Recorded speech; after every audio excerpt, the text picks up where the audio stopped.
Voilà en ce qui concerne le futur époux. La future épouse, il s'agit de mademoiselle Mbouma Kobo Diane. Elle est née le 9 février 1976 à Brazzaville.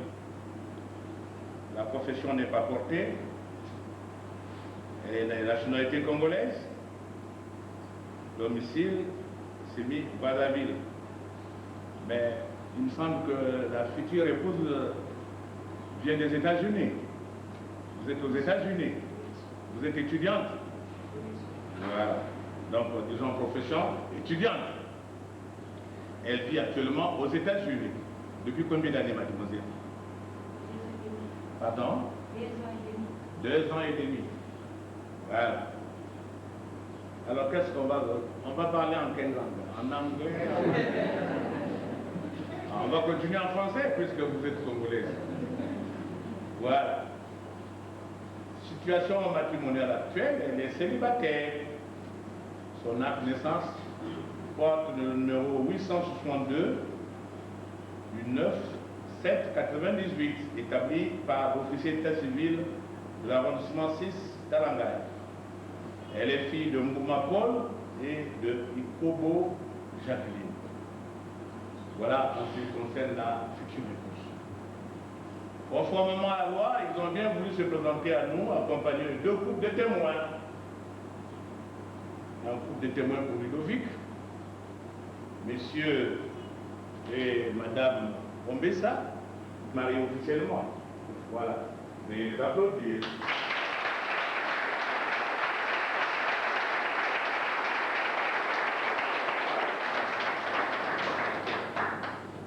Mademoiselle Diane, conformément à la loi, elle aussi a bien voulu se présenter à nous, accompagnée par un couple de témoins. Monsieur et Madame Ngoma. Veuillez vous lever, Monsieur et Madame Ngoma, vous aussi vous êtes mariés officiellement.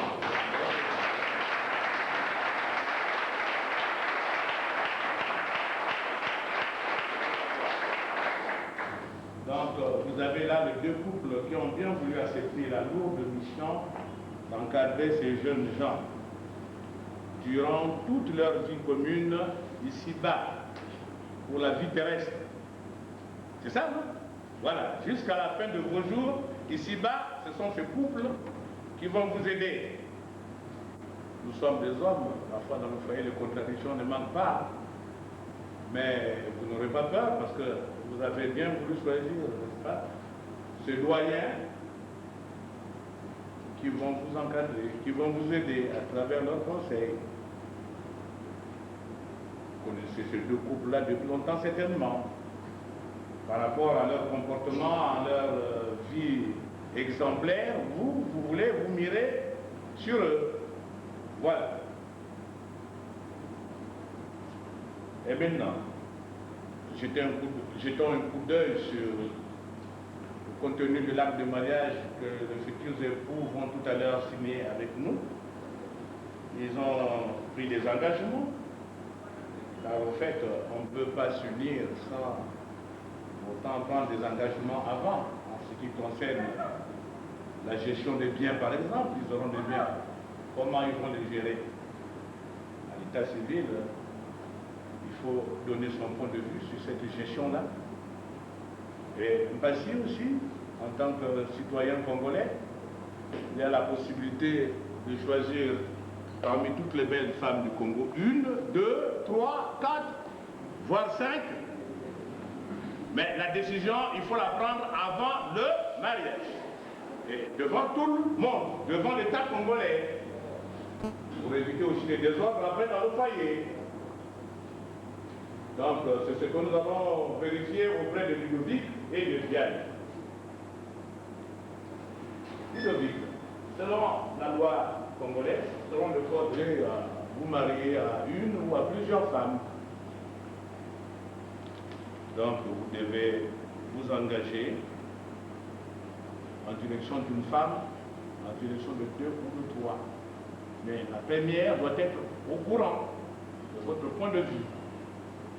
Donc, il y a le régime monogamique, c'est-à-dire que vous restez attaché à une femme jusqu'à la fin de vos jours. Il y a le régime polygamique. pouvez avoir 2, 3, 4, jusqu'à 5, comme vous voulez. Vous êtes venu voir les responsables d'état civil de notre mairie et vous avez donné votre point de vue que nous avons retenu ici. C'est écrit, nous savons déjà ce que vous voulez. Mais on ne sait jamais, la nuit porte conseil. Peut-être que pendant la nuit, vous êtes entendu autrement. Et nous voulons tout simplement comparer votre point de vue de l'autre jour, quand vous étiez ici, et votre point de vue actuel, à quelques secondes du mariage. Qu'est-ce que vous décidez ce matin? J'ai opté pour la monogamie. Voilà, ben il a beau.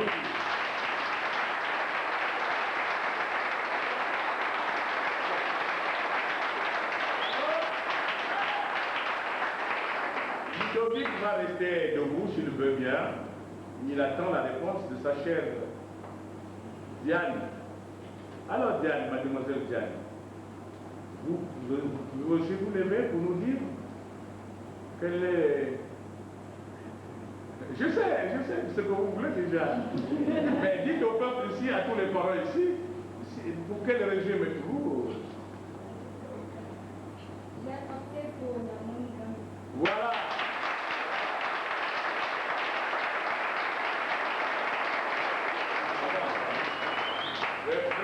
Le contraire allait me surprendre. Parce que depuis que je marie des jeunes couples, de vieux couples, je n'ai jamais vu une femme qui opte pour la polygamie. Vraiment, c'est difficile. Bon, mais de toute façon, Diane, toi, tu n'as pas de choix. C'est tout juste. Ludovic te fait ce plaisir, cet honneur que tu vives avec lui seul dans sa maison. Donc vous serez à deux. Veuillez vous assurer. C'est ce que vous avez dit. Voilà. Bon, vous aurez aussi des biens. Des biens matériels, des maisons, des voitures, des parcelles vides, je ne sais pas. Alors, tous ces biens-là, il faut aussi se prononcer, avant que je ne vous marie, il faut se prononcer sur le mode de gestion de ces biens. Tout à l'heure, j'ai eu une conversation avec vous, l'état civil, pour vous expliquer que vous avez la possibilité de gérer vos biens séparément, ensemble, et qu'il y avait 3 variantes. La première variante, c'est la communauté des biens, ce qu'on appelle encore la communauté universelle des biens. Alors pour cette première variante, vos biens sont mis ensemble, y compris les biens que vous avez acquis avant la date d'aujourd'hui. C'est tellement qu'un patient a une parcelle à Bukondo, avec une maison sans maison. C'est tellement que Diane, aux États-Unis, bon, elle a pu acquérir quelque chose là-bas, ou un don de son père ici à Brazzaville, que sais-je. Ces biens-là, on les met ensemble. Donc des biens acquis avant, pendant et après. Communauté universelle des biens, ou communauté des biens tout court. La deuxième variante, communauté des biens. Mais cette communauté des biens est réduite aux acquis. C'est-à-dire que tout ce que vous allez acquérir aujourd'hui, si quelqu'un dans la salle après la sortie de cette salle, tout content, je vous fais cadeau d'une voiture. Ça, c'est un bien commun. Je vous fais cadeau d'une parcelle que j'ai là. Ça, c'est un bien commun. Réduit aux acquis, c'est-à-dire que les biens communs, vos biens communs commencent à partir d'aujourd'hui. Mais ce que vous avez acquis avant, ça n'entre pas dans le bien commun. Voilà la deuxième variante. La troisième variante est toute simple, séparation des biens. Chacun gère ses biens comme il entend. Voilà les 3 variantes. Mais on s'est concerté et j'ai pris le soin, dès que j'ai regardé vos visages, je dis, monsieur les jeunes gens, il faut que je fasse attention pour que je n'entre pas en contradiction avec le Tarassa. Il y a eu un petit conciliabule entre vous et moi, je sais ce que vous avez choisi, et je constate ce qui a été retenu ici. Mais comme je marie au nom du peuple congolais, et que le peuple congolais est représenté ici par les parents, les amis, tous ceux qui sont venus nous assister, Ludovic, une fois de plus, tu vas te lever, tu vas donner la réponse au peuple ici présent. La gestion des biens. Vous optez pour? J'ai opté pour les communautés de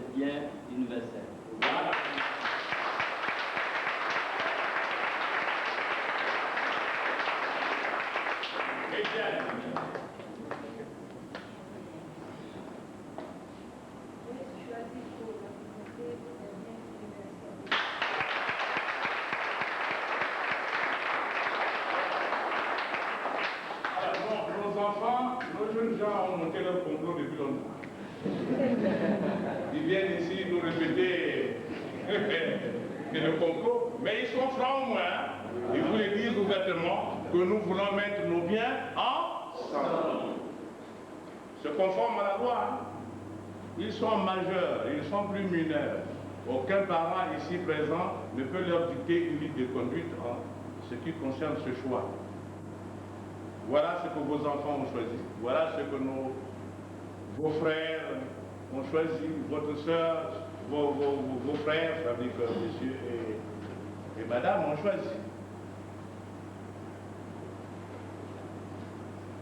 Nous prenons acte, n'est-ce pas, de vos désengagements.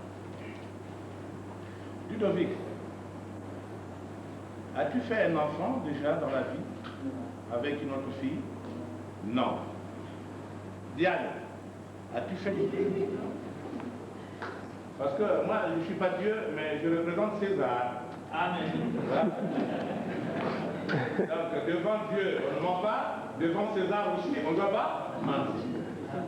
Voilà, les deux jeunes gens disent qu'ils n'ont jamais eu d'enfant. Certainement que les citoyens ici présents se disent, mais pourquoi l'officier d'état civil s'intéresse à tout? Mais oui, mais c'est très important. Il faut qu'ils se connaissent profondément et qu'il n'y ait pas de surprise après. Lorsque Ludovic verra une petite fille les suivre un jour à la maison, il ne faut pas qu'il se pose la question, mais Diane, c'est quelle est cette fille-là? Un petit garçon qui vient voir son papa à la maison, mais Ludovic, quel est ce petit-là? Parce que ça crée des désagréments après. Pourquoi tout doit être net et clair.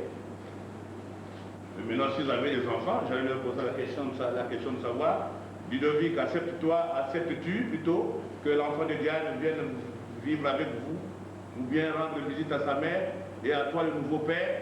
Et Diane, accepterez-vous que la fille faite par Ludovic avant votre union vienne dormir dans votre maison? Voilà. Je devais en arriver. Mais puisque tel n'est pas votre cas, merci pour toutes les informations que vous nous avez livrées. Et maintenant, je voudrais m'adresser à M. Njembo Mavungu, le mandataire. Il y a un mandataire ici, une autorisation des parents, reconnaissant la dot, parce que la loi nous oblige à nous rendre compte si la dot a été versée les 50 000 francs exigés par le code de la famille. Alors j'ai ici une reconnaissance de dot. Je suis signé Njembo Mavungu. Ah, papa Njembo Mavungu, c'est vous? Voilà, c'est vous qui représentez la famille. Ok. Et celui qui est derrière la fille, c'est vous, c'est monsieur? Bon, alors vous allez, s'il vous plaît, vous allez vous échanger les places. Hein? Monsieur Njembo Mavungu qui représente la place, les parents passent derrière Diane, et monsieur, vous vous mettez de l'autre côté. Voilà, asseyez-vous, asseyez-vous. Oui, j'ai besoin de vous en face. Parce que là, vous êtes en diagonale. C'est vous qui devez me dire aujourd'hui si je dois marier Ludovic et Diane. Donc, il faut que je vous ai en face. Voilà. Je crois que vous comprenez cela, papa. Hein? Je ne vous ai pas dérangé. Hein? Ok. Alors, M. Njembo Mavungu, reconnaissez-vous cette reconnaissance de d'autres? Oui. Ok. Donc, vous représentez la famille, le papa de... Vous représentez M. Moumapol. Oui. Qui est où? Il réside à Wando. Ah, il est à Wando. Bon, mais de toute façon, papa Mouma ne nous pose pas de problème, puisque vous êtes là. Ok. Avez-vous bel et bien perçu les 50 000 francs exigés par la loi? Oui. Ok. Vous pouvez nous les déposer ici?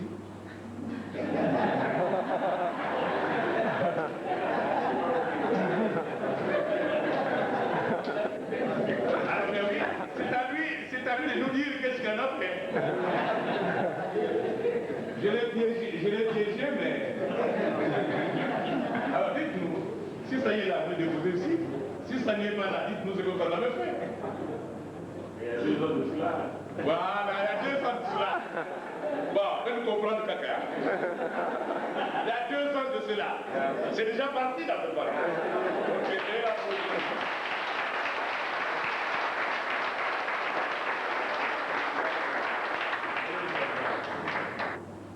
Voilà. Avec l'examen de ces derniers documents, le tour d'horizon est fait. Je suis donc en mesure de célébrer le mariage de Ludovic et de Diane. Ludovic et Diane, oh, vous êtes resplendissants de jeunesse, là, que je vous vois. Voilà. Je suis heureux de marier un couple aussi jeune que vous. Hier, j'ai marié un couple, mais c'était de vieux. Mais vous, vous êtes resplendissants de santé, de bonheur. On sent cette envie d'être ensemble. Voilà.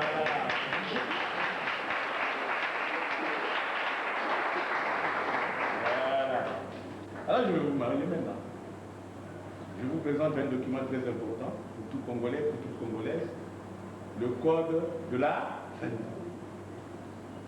Tout ce que je vais vous dire, je vais le puiser dans ce code. Vous devez l'acheter, de vous le procurer dans les librairies, la place. Vous devez le lire, le comprendre et l'appliquer. À l'église, on vous dit, il y a 10 commandements. Hein. Il y a la Bible, mais en dehors, là, la classe. 10 commandements. 10 seulement. Mais ici, c'est plein, hein. 833 articles.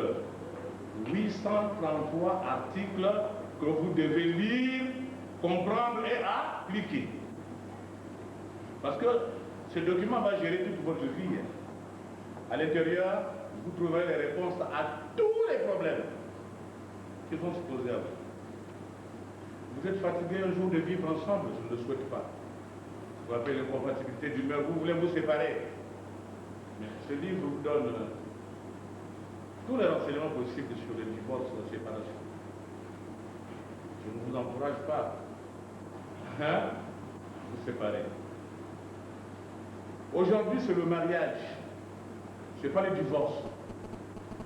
Ce n'est pas le partage des biens après le décès du conjoint ou de la conjointe. C'est le mariage. Donc je ne vais pas me permettre de vous donner lecture de 833 articles. Je dois vous parler du mariage. Donc j'ai choisi quelques articles ayant trait au mariage.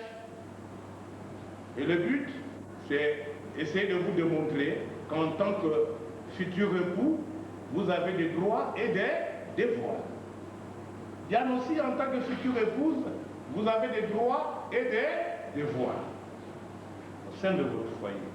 Et tant que ces droits et ces devoirs seront respectés de part et d'autre, en principe, il ne devrait n'être au sein de votre foyer aucun problème majeur qui va vous pousser à vous chamailler tous les jours. Puis tout est clair.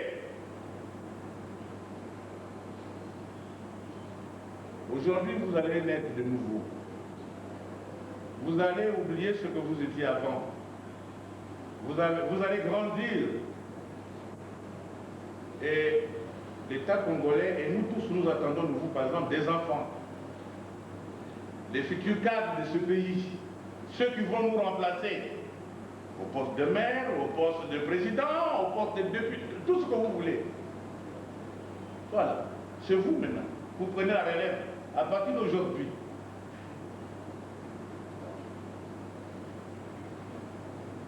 Trois articles j'ai choisis. L'article 166 qui parle de la cohabitation, l'article 167 qui parle de la fidélité, du secours et de l'assistance, et le troisième article que j'ai choisi dans ce document, dans ce code, l'article 168 qui parle de la direction normale et matérielle de la famille.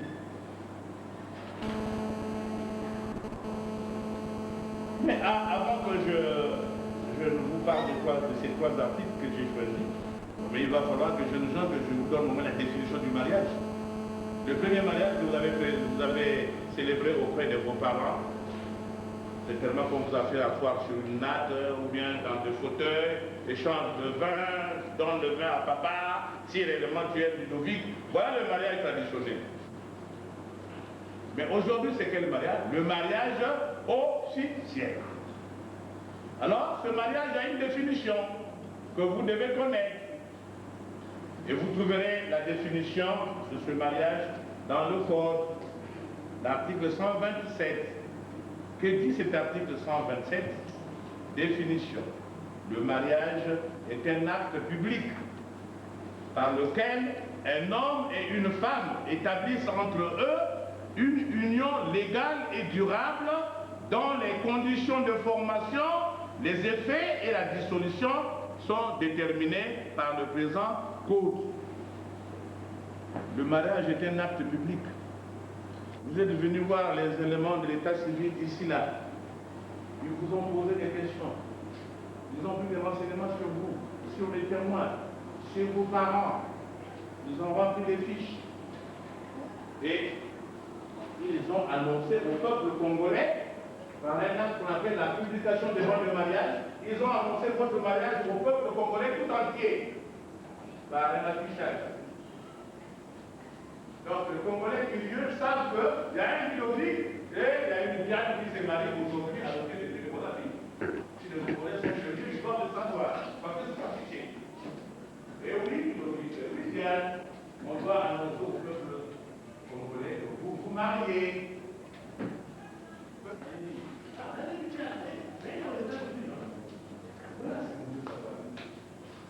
Mais maintenant, parmi ces garçons-là, parmi ces filles-là, si un garçon, une fille, vient nous parler, pour nous parler de vous, nous devons arriver de l'autre vie. Je me suis fait le dire, monsieur le maire, je vous dis que là, m'a promis le même mariage. Qu'est-ce qu'il dit de moi? Ah, il y a pas de délégation. Un jeune garçon, un probablement, un citoyen congolais qui me dit, ah, monsieur le maire, monsieur l'officier de la civile, mais garde là. Elle m'appelle moi. Mais elle m'appelle